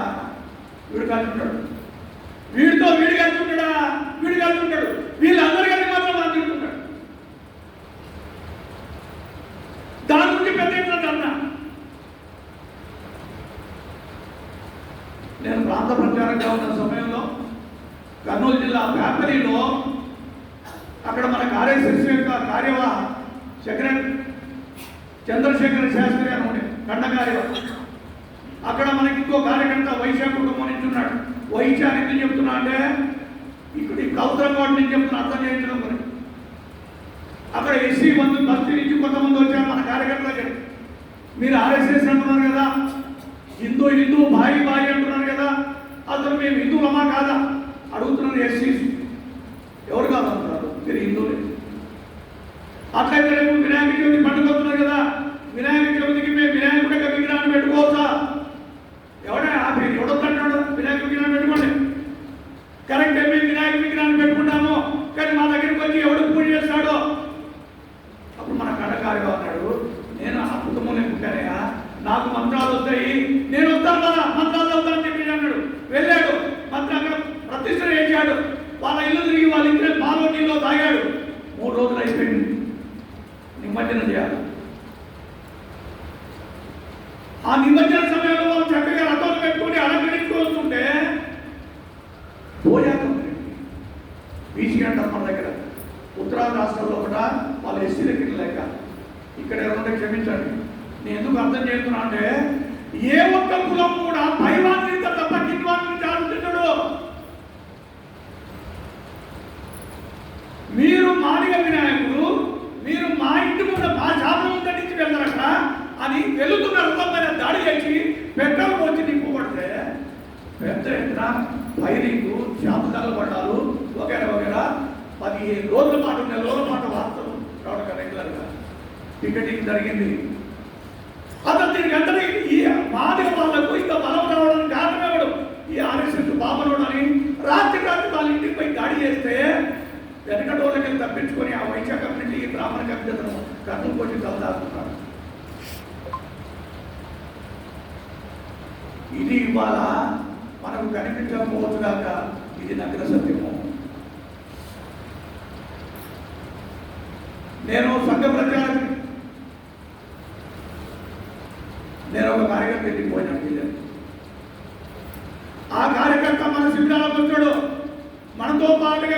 భోజనం చేస్తాడు. ఇక్కడ ఏ విభాగం ఇచ్చినా అతను స్వీకరిస్తాడు. ఇక్కడ అధికారి విభాగంలో ప్లేట్ తీయాలి కడగాలంటే కూడా ఆయన ఇక్కడ ఉంటాడు. వాళ్ళ మిషన్స్ కూడా వస్తుంది, ఆమె కార్యక్రమాల్లో పాల్గొంటుంది, ఆమె కూడా అనుకో ముందు శుభ్రంగా చేస్తుంది. వాళ్ళ ఇంటికి నేను భోజనానికి వెళ్ళాను. భోజనానికి వెళ్ళిన తర్వాత సుధాకర్ రెడ్డి గారు ఎంతైనా మేము పాపనకుండా పడుకోం కదా, మాకుంటే మించి మాకు ఉంటుంది అని తిన్న ప్లేటుని నాకంటే కొద్దిగా అటు ఇటుగా ఉన్న వాళ్ళు వెళ్తే వాడి ప్లేట్ వాడు తీయాల్సిందే. నేను తిన్న ప్లేటు నాతో తీయమనడం బాగుంటుంది కాబట్టి 10 మంది పిలిచి ప్లేట్ తీయాలి. నలుగురితో ఇక్కడ 300 కలిసి మనం భోజనం చేస్తున్నాము. మన ఇంట్లో మిగతా వాళ్ళని పిలిచి మనతో పాటుగా సమానంగా భోజనం చేస్తామా? వారికి పిలిచి భోజనం పెట్టి పంపడం కాదు, వాటితో పాటు సమానంగా కూర్చొని భోజనం చేయగలరు. ఈ భావమే వాస్తవంగా మన తత్వానికి వ్యవహారానికి పూర్తి వ్యతిరేకం. ఏకోహం భవిష్యాన్న భగవంతుడు అక్కడే తానే అన్నింటిలో ఉన్నాడు. చెట్లో ఉన్నాడు, పుట్టులో ఉన్నాడు, పాములో ఉన్నాడు, కుక్కలో ఉన్నాడు, పిల్లిలో ఉన్నాడు, అన్నింటిలో దేవుడు ఉన్నాడు. నాలో ఉన్నాడు, నీలో ఉన్నాడు. అందుకని పుట్టులో పాల్గొస్తున్నాం, నాగమై దేవుడు. అందుకే చీమలకు పంచాలిస్తున్నాము, అందుకే గోవు గ్రాసం పెడుతున్నాము, అన్నింటిలో దేవుడు ఉన్నాడు చూస్తున్నాము. చూడలేకంటే తోటి మనిషిలోనే వర్షం కూర్చుంటారు. వాళ్ళు చేయండి, మీ పేరేందో రామయ్య. ఈ రామయ్య కులమే తెలుస్తలేదు కదా, మీరు ఏం చేస్తారు? నేను టీచర్, ఇక్కడ కులమే తెలుస్తలేదు కదా. మీ నాన్న ఏం చేసేవాడు అక్కడ తెలుస్తుందా? అక్కడ ఒక కులం తెలియదు అనుకోండి, కొద్దిగా మీద నిలబడుతున్న కొద్దిగా దూరం కూర్చోరాదు. ఏంటి కులం? ఈ గోపుడు పోనీ వాళ్ళ ఏ కులం వాడు పని చేస్తున్నా? బ్రాహ్మణ్ చెప్పులు దుకాణం పెట్టుకుంటాడు, రెడ్డోడు కాడి మాంసం దుకాణం పెట్టుకుంటాడు. వ్యాపారం వచ్చారు, కులాలకు సంబంధం ఎగిరిపోయినా నాకు తెలిసి వాళ్ళు ఒకటే కులం పట్టుకున్నది. తండ్రి గౌడ తాటి మాత్రం వాళ్ళే ఇప్పుడు ఎట్లా గౌరవ కానీ మిగతా మాత్రం ఇవ్వలేదు. కానీ పనుల కాడ కులంతో సంబంధం లేదు, కానీ ఆ వ్యవహారం దగ్గర మాత్రం కులం పడుతున్నాం. ఇంకా ఈ కంపెట్ల దూరం కావాలి. మీరు అంత పోతున్నారంటే కులాన్ని పక్క పెట్టేసి మన ప్రొఫెషన్ పైన కూడా ఇవాళ సంఘటన చేయడము. సంఘటన ఉందని నా వెంట ఒక డ్రైవర్ ఉంటాడు, డ్రైవర్ కులం పెట్టుకొని తెలియదు, నా కులం పెట్టుకొని తెలియకపోతున్నాక మీ ఇంట్లో నాతో పాటుగా నా డ్రైవర్ కలిసి కూర్చోటి పోని పెడతారా? సుధాకర్ గారు డ్రైవర్ ఉంటాడు కదా, ఉన్నాడు అక్కడ తినమని చెప్తాను, కొంత మామూలు పెడతారు. ఏ బొమ్మలను మరిపోతాయా? మన పక్కన కూర్చుంటే అంతకాదు. ప్రిన్సిపల్ ఆచార్య ప్రధానాచార్య మనం పడికి వెళ్ళాము, గణమే చేసుకురావాలి ఆచార్య అక్కడ నిలబడదు. అందరితో మాట్లాడతాను, ఆమెతో మాట్లాడలేదు. అంతా ఇక్కడ వివాహం కాదు. మా ప్రధానాచార్య అడిగారు, నీకు వీలు కాకపోతే మగరమ్మనొచ్చు, లేదంటే కూర్చోమనొచ్చు, ఎందుకు ఇంతసేపు నిలబెట్టేవాళ్ళు? అప్పుడు కూర్చోమంటే వాళ్ళకి ఆ డిగ్నిటీ ఉంటుంది సార్. ఎవరు ప్రిన్సిపల్ అన్నా? ఇప్పుడు మన కర్మ చేస్తున్నాడు, వాళ్ళ పని మనం చేస్తున్నాడు, వాళ్ళని ఎట్లా చూస్తున్నాం? నేను ఇవాళ అడుగుతున్నా, అయితే ప్రధానాచార్యగా కర్మచారికి నేను భోజనానికి వెళ్ళాను. మన ప్రధానాచార్య చేశాను, కర్మచారిలో భోజనం చేశాను. చేతెత్తిన వాళ్ళకి దోహాలు, చేతెత్తిన వాళ్ళకు ఎత్తన వాళ్ళకు 3 సార్లు అవసరం పోయినట్టు. మళ్ళీ అదే హోటల్కి వెళ్తావు, హోటల్లో ఎవరు పడుకున్నాడు? వాడు స్నానం చేసిండా లేదా? వాడు బ్రష్ వేసుకునే ఉంటాడా? వాడు గోకాడా గీకాడా? మనకేం సంబంధలే, హోటల్ మాత్రం ప్రమాణం. నేనేమంటున్నా అంటే ఏదైనా ఆచరణాత్మకంగా ఆధ్యాత్మిక ప్రబోధకాన్ని మన వ్యవహారం ఎట్లా ఉంటుంది? రెండోది, పిల్లలకి ఎట్లా అర్థం చేయించగలుగుతాము? ఎట్లా పెరుగుతున్నా కొద్ది, ఎట్లా ఎదుగుతున్నా కొద్ది అట్లా కులం పిచ్చి పెరిగిపోతున్నది. కులం లేదంటాడు మన కుల సంఘేత. అలా హిందూ సమాజాన్ని విభజించడం వరకే. ఇది ఒక పెద్ద రోగములాగా ఉంది. ఎంతవరకు వచ్చిందంటే నిన్న మన వరకు పాలమూరు జిల్లాలో ఒక హోటల్లో వాడి కప్పులు వాళ్ళకే ఉంటాయి, వాళ్ళ దగ్గరికి అప్పుడే వీళ్ళు ఆడడం లేదు. ఈవెన్ కడప జిల్లాలో శ్మశాన వాటికలో కూడా ఎస్సీకి వేరే శ్మశాన వాటిక, వీళ్ళకి వేరే శ్మశాన వాటిక.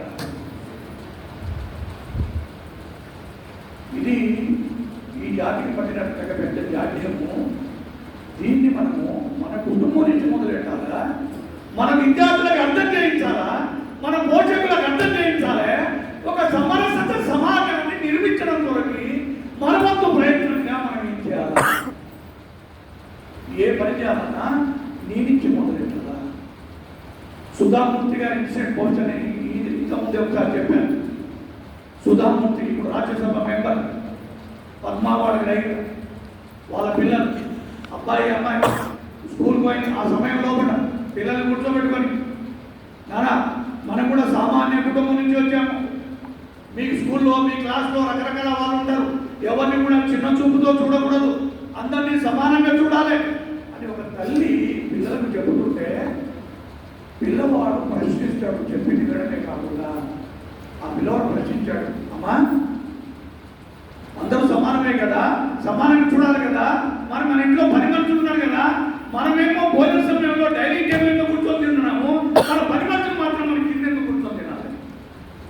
వాళ్ళు అర్థం చేస్తున్నారు ఎందుకు 10 మనుషులు కింద కూర్చొని తినాలి. వెంటనే శుభాకాంక్షలు కరెక్టే నాన్న, అది పొరపాటు జరిగింది, నేను గమనించలేదు, రేపటి నుంచి 10 మనుషులు కూడా మనతో పాటు కలిసి డైనింగ్ టేబుల్ తింటారు అని వెంటనే అమ్మా రేపటి నుంచి మీరు కూడా మాతో పాటుగా డైనింగ్ టేబుల్ కూర్చొని చేస్తున్నారు. వాళ్ళు ఒరిగిపోయారు. నేను నమస్కారం పెట్టాను, మీ గురించి మాకు తెలుసు, మీ సద్భావంతో స్వాగతం నమస్కారం, కానీ నేను అక్కడ కూర్చోను. అప్పుడు కాంప్రమైజ్ మాతో పాటు కూర్చోకుండా మేము తిన్న తర్వాత సరే ఇదే డైనింగ్ టేబుల్ మీద కూర్చొని తినండి, అది చేయగలుగుతామా కనీసం? ఎక్కడో ఈ గ్రామంలో తగ్గుతుందండి, ఎక్కడో కాదు, మన బడిలో యాజ్ ఎ ప్రిన్సిపల్ అంటే టీచర్స్ కర్మచారుల మధ్యలో సంబంధాలు, మన పిల్లల మధ్యలో మన పేరెంట్స్కి ఈ భావాన్ని, ఇది వాస్తవంగా ఈ సహజమైనటువంటి స్వభావం ఇది, దీన్ని తీసుకురావడం కొరకి ఇది ఏదో ఒక ప్రోగ్రామ్ ఒక సంవత్సరానికి సంబంధించి కాదు, మన జీవితంలో కూడా భాగం కావాలి. మూడవ సమస్య, ఇది ప్రపంచాన్ని పట్టి పీడిస్తున్నటువంటి సమస్య, పర్యావరణం. పర్యావరణంలో 3 శబ్దాలు, ఒకటి జల్, రెండవది జంగల్, మూడవది జమీ. నీరు, అడవి, భూమి. నిన్న కాకుండా బెంగళూరు నుంచి రోజు వార్తల్లో వచ్చిన సమాచారము, రోజు స్నానం చేయడానికి నీళ్లు లభించలే బెంగళూరు టౌన్లో ఉన్నటువంటి వాళ్ళకి. మన ధర్మం ఏం చెప్పిందంటే ఈ ప్రకృతి పరస్పర పూరకం, ఇంట్లో వెలితి అంటూ ఉండదు, నీళ్లు లేవు నీళ్ళ వెలితి అనేది ఉండదు. ఎప్పుడు అంటే నీ అవసరం పూర్తిగా వాడుకున్నప్పుడు. అందుకని ప్రకృతిలో వెలితి ఉండదు, నీకు సరిపోతుంది. అయితే నువ్వు హద్దులు దాటి అవసరానికి మించి కనుక వాడుకున్నట్టే అప్పుడు వెలితి ఏర్పడుతుంది. ఇప్పుడు నీటి విషయంలో కూడా అంతే. నువ్వు అర్థమండి, పెళ్లిళ్ళలో మీరు లోండి బాటిల్ తీసుకొచ్చి చేశారు, ఎంత వాటర్ వ్యర్థమవుతున్నారు. ఇంకా మిగతా అనేక వ్యవస్థలు లోన్ కాదు. ఉన్న సమయంలో నేను డీటెయిల్ వెళ్ళడానికి లేదు. నీటిని పొదుపుగా వాడుకోవడం ఎట్లా? అందుకని మనకు గతంలో మనకు సరసంఘటనగా ఉన్నటువంటి పూజని సుదర్శన్ ధ్యాన వారు ఏమన్నారంటే, ఎవరైనా మన ఇంటికి అతిథిగా వచ్చినప్పుడు మినిమం కర్టసీగా వాళ్ళు చేయాల్సినటువంటి మర్యాద మంచి కూడా మనం వెంటనే మంచి తీసుకొని చేస్తాం. వాళ్ళ ఇంటికి ఎన్ని నీళ్ళన్నా అవుతారు, వాళ్ళ ట్యాంక్ ఆయన వాళ్ళ నోటిగా పెట్టుకొని ఏదో తీసుకోకపోతే వాళ్ళని అనుకుని నోటిగా పెట్టుకొని వాళ్ళ దగ్గర వాళ్ళ బయట వాళ్ళు నీళ్ళు అవ్వలేదు. అందుకని సరస్వతి జాగ్రత్త నీళ్ళు ఇవ్వడం అవసరమే మర్యాద కలిగి, కానీ నీళ్ళు ఇచ్చినప్పుడు సగం కంటే తక్కువ గ్లాసు నీళ్ళు ఇవ్వండి. వాడికి అవసరమైతే మళ్ళీ తీసుకుంటాడు. కాబట్టి ఇది అనుసరించడం కొరకు పెట్టుబడితో కూర్చున్నటువంటిదా? మీ దగ్గర ఎందుకు కంప్యూటర్ లేవంటే 10 లోట్ల ఉన్న ఆచార్య బడి అని చెప్పొచ్చు. కానీ సగం క్లాస్ నీళ్ళు ఇవ్వండి అమ్మా, వచ్చిన వాళ్ళకి వినడానికి ఏముందని మన దగ్గర తెలియదు, మనసు కాకపోతే. ట్యాప్ లీక్ అవుతుంది. మీరు మన బళ్ళల్లో టైలెట్ బ్లాక్లో చూసుకోండి, మొత్తం ట్యాప్స్ ఎట్లా ఉంటాయో దృష్టి ఉండదు. సుతిందాలతో కట్టి దాన్ని అది చేసి ఇది చేసి మన డ్రాప్స్ పట్టుకుని ఉంటాయి. అలా ఒక్కొక్క డ్రాప్ పడితే తెల్లారే ఎన్ని బకెట్ల నీళ్ళు వెళ్తాయి. అది ఎంతమంది ఉపయోగించుకోగలిగేది? అందుకని మీకు ఆచార్య దర్శనం రాశారు, మన పాఠశాలలో ఏ కార్యక్రమం అయినా సరే ఒక 10 స్టీల్ గ్లాసులు ఇసుపెట్టి పెట్టండి, శుభ్రంగా కడిగి గ్లాసులలో నీళ్ళు ఇవ్వండి, బాటిల్ కాదు.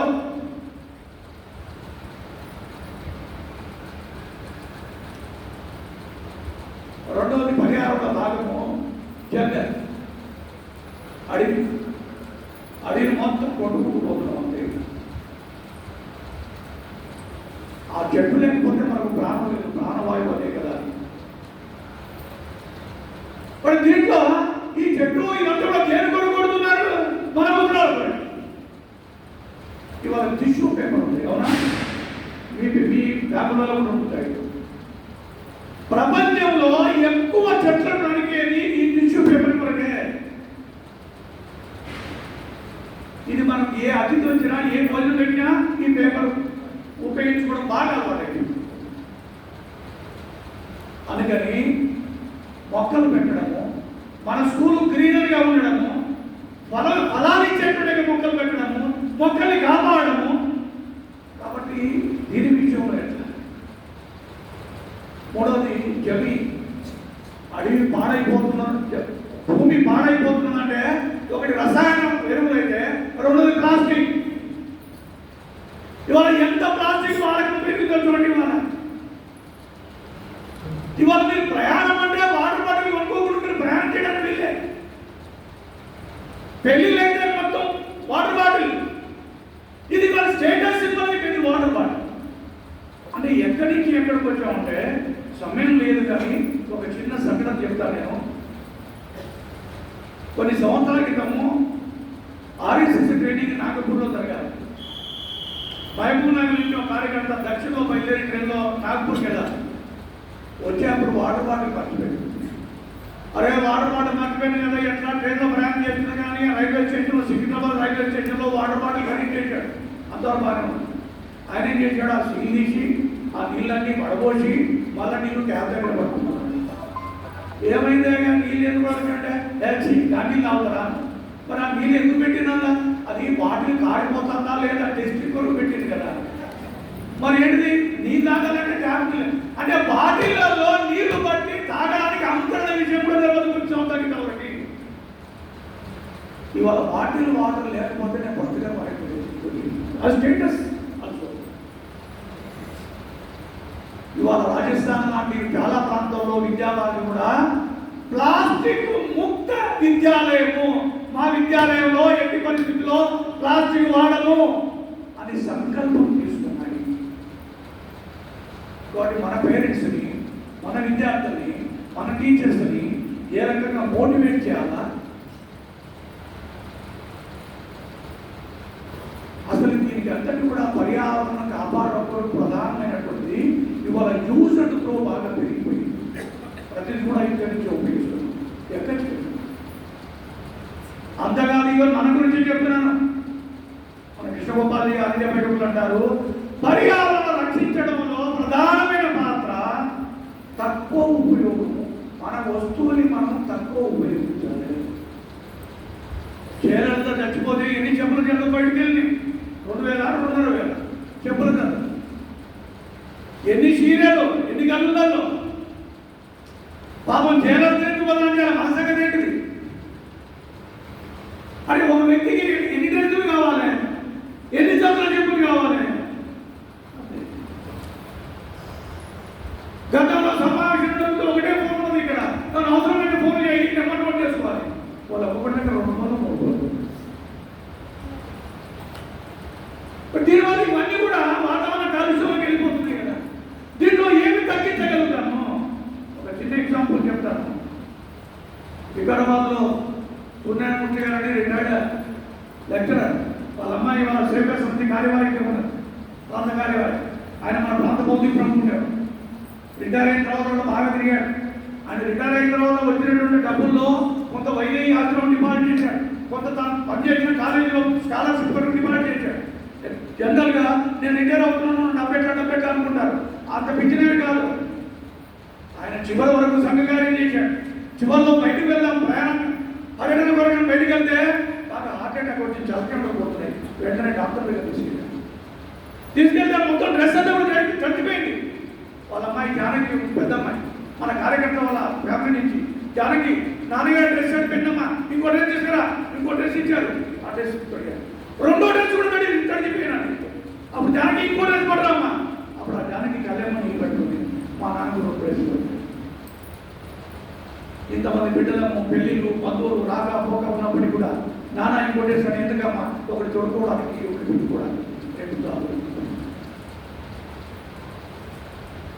ఇది మినిమం వాడుకోవడం. కొన్ని ఎవరికి వాళ్ళని కూడా మనం ప్రశ్నించుకోవాలి. నేను ఏం వాడుతున్నాను, ఇన్ని నాకు అవసరమా, ఇన్ని వస్తువుల. కొత్తగా ఇల్లు తీసుకున్నప్పుడు ఇంట్లో దేంట్లో ఏం కడతానో అర్థం కాదు, అన్ని ఖాళీగానే కనబడతాయి. ఏడాది అయిన తర్వాత ఈ వస్తువులను ఎక్కడ పెట్టాలో అర్థం కాదు, మొత్తం పెరిగిపోతుంది. కాబట్టి ఇది మన పేరెంట్స్కి, మన పిల్లలకి, మన ఆచారాలకి అర్థం చేయటం పెట్టాలి. చివరికి ఇంకో రెండు ఉన్నాయి, తొలిగే చెప్పి పూజ చేస్తాను. ఒకటి స్వబోధ. స్వాతంత్రం వచ్చి 70 ఏళ్ళు అయిపోయింది. అసలు స్వాతంత్రం అంటే అర్థం ఏంటిది? స్వ కదా. ఇప్పుడు మన దగ్గర స్వ ఏమున్నది? ఈ అన్ని కూడా పాశ్చాత్య కల్చరే అనుకున్నప్పుడు ఈ స్వతంత్రం ఎందుకు మనకి? ఇక అన్ని కూడా మనం ప్రభుత్వం పైన నెట్టివేస్తామా? మన బాధ్యత ఏం లేదా? అందుకని స్వ వైపు ఆలోచించాలి. స్వ అంటే మీ అమ్మాయికి పుట్టినరోజు కేకు కోయడం అవసరమా? కోతులు మొదలడం అవసరమా? ఇది మన బల్లెంలో బలివిడికి అర్థం కావచ్చు కదా. మన పేరెంట్స్ ఇళ్లలో ఏం జరుగుతున్నది? ఈవెన్ ఆచారంగా మన ఇళ్ళలో ఏం జరుగుతున్నది? మన బిడ్డలో, మన కొడుకులో వారి ఇళ్ళలో ఏం జరుగుతున్నది? గుడికి వెళ్ళాలి, పూజ చేయాలి, బ్రాహ్మణి పిలిచండి, ఆశీర్వాదం తీసుకోండి, పెద్దలకు నమస్కారం పెట్టించండి. పెదవా ఆ స్నానం చేయకుండా, ముఖం కడుకోకుండా తయారు చేసిన ఆ కేక్ ఎందుకు కట్ చేసి అందరి మొదలు పెట్టాలి? పుట్టినరోజు నాడు స్నానం చేసి నీకు 70 రకాల స్వీట్స్ ఉన్నాయి కదా భారతదేశంలో, ఏదో ఒక స్వీట్ తయారు చేయొచ్చు కదా. ఓడి కేక్ ఎందుకు? అడుగోకి ఇడుగోకి అడిపిసికి ఇడిపిసికి అలవాటు అయిపోయిందంటే ఎందుకు? పక్కకి రోడ్ చేశాను కదా. మన ఇంట్లో కేక్ ఏమనుకుంటారు? Status symbol. ఇది ఎలా మార్చాలి? జన్మనామం రాయాలా, పంచాంగం చూడాలి, బర్త్డే చేయాలి, క్యాలెండర్ చూడాలి. బర్త్డేకు క్యాలెండర్ ఎందుకు? పెళ్లి రోజుకు క్యాలెండర్ ఎందుకు? పెళ్లి రోజు కూడా తిథి ప్రకారం ఏం చేసుకోవచ్చు కదా ఇంద్రియాలు. బర్త్డే కూడా ఇంద్రియాలు తిథి ప్రకారం చేసుకోవచ్చు కదా. ఆ జనవరి 5 ఎక్కడ దొరికింది నీకు? ఆ ఫేస్బుక్ లో ట్వీట్ చేస్తే అది రాగానే జన్మదిన శుభాకాంక్షలు సుధాకర్ రెడ్డి గారు. ఇదో ఫేస్బుక్ మన దగ్గర ఉంటుంది, ఆ ఫేస్ మాత్రం అందరికీ కనపడుతుంది. అంటే ఇది మన పిల్లలకి మన పండుగ, మన కల్చరు, మన ఆచారాలు ఇవన్నీ మన బడి నుంచి మొదలు పెడతామా? మన భాష ఇంగ్లీష్ మీడియం కరెక్టే. మా అబ్బాయికి తెలుగు రాయమంటే చదవడం చాలా కష్టం. ఇది అగౌరవంగా చెప్పండి, స్టేటస్ ఉంటుంది. సిగ్గు లేకపోతే తెలంగాణ ఉంటే తెలుగు రాదా అని ఒక్కడైనా మాట్లాడాలిగా. స్టేటస్ మామూలు తెలుగు రాదు. స్వభాష, భాష సంస్కృతితో ముడిపడి ఉంటుంది. తెలుగు చదువు, తెలుగు రాయి, ఇంగ్లీష్ వద్దని కాదు, 24 భాషలు నేర్చుకో. అందుకని స్వావైపు వెళ్ళడం ఎట్లా, అలా మిగతా అనేక విషయాలు. దెన్ నాగరిక కర్తవ్య బోధన. అయితే పౌరుడిగా, ఒక పౌరుడిగా, భారతీయ పౌరుడిగా దేనికైనా సరే మళ్ళీ ప్రభుత్వాన్ని తిట్టడమే. రేవంత్ రెడ్డి గారు ఏం చేశాడు, ఆ మోడీ గారు ఏం చేశాడు, మరి నువ్వేం చెప్తున్నావు? ఏంటి 5,000 తీసుకుని వాటి వెళ్తున్నా అమ్ముకుపోతున్నాను. ఎవడి బాధ్యత వాడు నిర్వర్తిస్తే ప్రభుత్వం మనం పెట్టుకుంటూ వచ్చింది కదా. ఈ దేశం వాడిగా మనదా, ఈ రాష్ట్రం వాడిగా మనదా. నువ్వు రోడ్డు మీద మోటార్ సైకిల్ ముగ్గురు పోకూడని విషయం తెలియదా? రెడ్ లైట్ వస్తే ఆగాలని విషయం తెలియదా? వెనకాల చెప్తున్నటువంటి వాడికి సైడ్ ఇవ్వాలని తెలియదా? బస్సులో కూర్చుంటే పక్కవాడికి సీట్ ఇవ్వాలని విషయం తెలియదా? ఫోన్ ఎట్లా మాట్లాడాలో తెలియదా? ఇవాళ పోలీసు వాళ్ళ కేసు పెట్టాలా? నీ బాధ్యత ఇది. మన టీచర్స్కి, మన పేరెంట్స్కి, మన పిల్లలకి ఎలా చెప్తాము? బట్ ఇది ఒకరోజు కార్యక్రమం కాదు. ఈ సంవత్సరం అంతా లేదంటే జీవితం అంతా కూడా దీన్ని రక్షించుకుంటేనే ప్రపంచానికి మనం మార్గదర్శనం చేయగలుగుతాము. ప్రపంచం మన వైపు చూస్తున్నది. అందుకని మన నుంచి మొదలెట్టి ప్రపంచానికి అందించే ప్రయత్నం చేస్తాము. మాన్యులు ఉమామహేశ్వరరావు గారిని అధ్యక్ష భాషను భావించాల్సిందిగా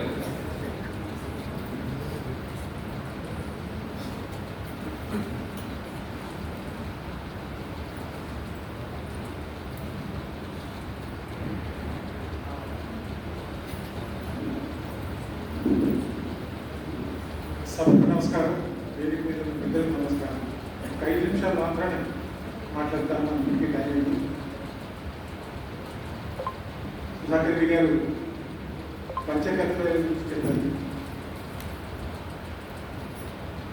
మనం మళ్ళీ విశ్వగురువు కావాలంటే, మన దేశాన్ని ఇతర దేశానికి తీసుకులంతా వాళ్ళు గౌరవించాలి అంటే ఆచరణలో మనం చెబుతున్నది మనకు అనిపించాలి. మన చరిత్రలో కాస్త వెనకపోతే బ్రిటిష్ వాళ్ళు కనుక, మొఘలాయులు వాళ్ళు కనుక ఇతర దేశస్తులు రాని కాలంలో కనుక వెనక్కిపోయి చూసినట్లయితే ఆ సమయంలో ఈ దేశానికి ఇతర దేశాల నుంచి వచ్చిన వాళ్ళు ఏం గమనించారు ఈ దేశంలో కనుక చూసినట్లయితే వారు ఏం చెప్పడానికి ప్రయత్నం చేశారో ఆ పరిస్థితులన్నింటినీ వాళ్ళు ఫీల్డ్లో గమనించారు. ఒక దొంగతనం ఉండేది కాదు, పోలీస్ స్టేషన్కి పోతే ఎవరు కంప్లైంట్ చేసేవాళ్ళు కాదు, ఆరోగ్యంగా ఉన్నాం, ఓ బీదరికలు లేదు, అబద్ధం ఆడరు కాదు. ఇట్లాంటివన్నీ మనకు ఆ పాత రచనల్లో ఇతర దేశం నుంచి వచ్చి ఈ దేశంలో ఉన్న వాస్తవ స్థితులను చూసి డాక్యుమెంట్ చేసిన పుస్తకాలు కనుక చదివినట్లయితే ఆ పుస్తకాల్లో మనకు కనిపిస్తుంది. ఇంటికెక్కలేనమ్మ స్వర్గానికి ఎక్కుతుందా అని మనం ఈ చిన్న చిన్నవి చేయలేకపోతే ఆ స్థాయికి మనం ఎదగలుగుతామా అని అప్పుడప్పుడు మనకు అనుమానాలు వస్తాయి. ఆ అనుమానాలు పోవాలంటే ఇది జరిగింది ఈ దేశంలో, ఇది చూశారు ఈ దేశంలో, ఇది సాధ్యం ఈ దేశంలో అన్న విషయం మీద మనకు ప్రగాఢ నమ్మకం ఉండాలి. ఆ నమ్మకంతో మొదలైతుంది మన ఆచరణ. 3 రోజుల్లో అనేక అంశాల మీద అనేక ఇన్పుట్స్ మీకు ఇస్తారు, అనేక విషయాల మీద స్పష్టత తీసుకురావడానికి ప్రయత్నం చేస్తారు. మీలో మీకు స్పష్టత ఎంతవరకు వచ్చింది, వెనక్కి వెళ్ళిన తర్వాత వీటిలో నేను ఎన్నింటిని ఆచరించగలుగుతాను అనేది ఈ 3 రోజులు ఇక్కడ ఉన్నప్పుడే మీరు గ్రంథస్థం చేయండి. ఒకసారి రాసుకోండి. స్ట్రైక్ ద ఐరన్ బెనిఫిట్స్ మాట్లాడతారు. ఆ వేడిగా ఉన్నప్పుడే, ఆలోచనలు స్పష్టంగా ఉన్నప్పుడే ఆ టైంలోనే రాయండి. మీ రియాక్షన్ ఏంటి, వీటిలో మనం ఎన్నింటిని ఆచరించవచ్చు, మేము వెనక్కి వెళ్ళిన తర్వాత ఎన్నింటిని ఆచరింపజేయడానికి ప్రయత్నం చేస్తాము, మా పిల్లల చేత ఎన్నింటిని ఆపరింపజేయడానికి ప్రయత్నం చేస్తాము, దాని మీద ఒక దృఢ సంకల్పం తీసుకోండి. సంవత్సరానికి మొత్తం కాదు, మనకు రాబోయే సంవత్సరాలలో వీటన్నింటినీ ఆచరణలో తెచ్చుకోవాలి. కాబట్టి ఒక నిర్ణయం తీసుకుంటే తప్ప మీగా మీరు వ్యక్తిగా తీసుకోవాలి. ఆ నిర్ణయం కుటుంబంలోనే కుటుంబ పరంగా తీసుకోవాలి, పాఠశాలలోనే పాఠశాల పరంగా తీసుకోవాలి, సమాజంలో ఉండే హితైషులతో మాట్లాడుతున్నప్పుడు వారి పరంగా కూడా ఈ నిర్ణయం తీసుకోవాలి. దీన్ని ఆచరింపజేయడానికి చేసే ప్రయత్నాలు అకుంఠిత దీక్షలు, దాంతో చేస్తే తప్పటి రాదు. మళ్ళీ మనం ఆ స్థితికి రావాలి అంటే మనం బీజాలు నాటాలి. సోషాలజీలో ఒక థియరీ చెప్తారు, క్రిటికల్ మాస్ థియరీ అని. ఈ క్రిటికల్ మాస్ థియరీ అంటే అర్థం ఏమిటంటే, ఏదైనా ఒక ఆలోచన 100 మందిలో 30% మంది కనుక మనం మార్చగలిగినట్లయితే, ఆ ఆలోచన వల్ల వాళ్ళలో మార్పు తీసుకురాగలిగినట్లయితే మిగతా 70% మంది ఆ ఆలోచన దానంతా అదే పాకుతుంటారు. ఈ క్రిటికల్ మాస్ థియరీ ఆధారంగా ఈ దేశంలో క్రిస్టియానిటీకి కన్వర్ట్ చేస్తాము అని పోప్ ఈ దేశానికి వచ్చినప్పుడు 25 సంవత్సరాల క్రితం మేము 15 మిలియన్లని క్రిస్టియన్స్ కింద కన్వర్ట్ చేస్తామని ఘంటాబద్ధంగా చెప్తే, ఒక దయానంద సరస్వతి వారు మాత్రం దాన్ని ఎదుర్కొని మాట్లాడారు ఈ దేశంలో దీనికి సాధ్యం కాదు. ఇట్లాంటి సాధ్యం కాకుండా ఉండాలి అనేట్లయితే మనం ఏమిటో మనం చెప్పాలి. మనం మాట్లాడుకున్నప్పుడు చాలాసార్లు ఏం మాట్లాడుతున్నాం, హిందువులు అనైక్యతగా ఉన్నారు. హిందువులు 70%, 80% ఉన్న చోట, ఇతరులు 20% ఉన్న చోట మనలో మనకి ఎలదలేదు. వాళ్ళ గురించి మనకి ఎందుకు భయం, వాళ్ళ గురించి మనకి ఎందుకు భయం? కారణం ఏంటంటే మనం ఆచరణలో అది మనం చెప్తున్నది చూపిస్తుంది. ఆచరణబద్ధులుగా లేకపోవడం చేత మనలో అనైక్యత ఉంది, మనలో సౌచితత లేదు, మనం చేయవలసిన దానికి నడుము కట్టి తయారుగా ఉండట్లేకపోతున్నాం. అందువల్ల మన బలహీనత చరిత్రలో చూసినా కూడా ఆ బలహీనతే ఇతరులు వచ్చి ఈ దేశాన్ని ఆక్రమించుకొని ఈ దేశాన్ని నడపడానికి కారణాలు అని మనందరికీ తెలిసిన విషయాలు. ఆ బలహీనతలు పోవాలంటే మన దగ్గర మొదలు charity should start at home. మన దగ్గర నుంచి మొదలు కావాలి. దానికోసం సంఘం వచ్చింది 100 సంవత్సరాలు జరుపుకుంటున్నాం. ఈ 100 సంవత్సరాల ఉత్సవాల లోపల ఆ అకుంఠిత దీక్షిత ప్రపంచ నిర్ణయాలు మనందరం తీసుకున్నాం. వాటిని ఆచరింపచేస్తామని మనస వాచ కర్మణ త్రికరణ శుద్ధిగా మీరు ఆచరిస్తారని, దాంట్లో మనం ముందుకు వెళ్ళగలుగుతామని అకుంఠిత నమ్మకంతో మీ ముందరికి 4 అంశాలు పెట్టి నేను సెలవు తీసుకుంటాను. ఈరోజు భోజనం అయిపోయిన మంచిర్యాల ఆదిలాబాద్ కరెంట్ విభాగాలకి తర్వాత కాలాంశాలకు సంబంధించిన గుప్తగాల సూచన. ఇప్పుడు ఇక్కడ నార్సింగ్ పాఠశాల తీసుకున్న వాళ్ళు ఒకసారి నిలబడాలి. నార్సింగ్ ముందుకు రండి. నాదరగులు పాఠశాల నుండి నాదరగులు పటాంజరు పాఠశాల నుండి ముందుకు రండి. తర్వాత కొన్ని సూచనలు. తర్వాత కాలాంశం 11 గంటలకు అందరూ ఇక్కడ సామూహికంగా సంపదవుతాము. ఇక్కడ కొంత ఒక అరగంట కాలాంశం తర్వాత మళ్ళీ తిరిగి కార్యకారులందరికీ ఇక్కడే ఉంటుంది. ప్రధానాధ్యాయులకు నేను ఏ విధంగా అయితే 4 భాగాలుగా కూర్చున్నారో అదే స్థలాల్లో మీరు వెళ్ళాల్సి ఉంటుంది. తర్వాత మధ్యాహ్నం 2:30 నుంచి 3:30 విభాగాల సమావేశాలు, 4 నుంచి 5కు సమావేశం ఉంటుంది.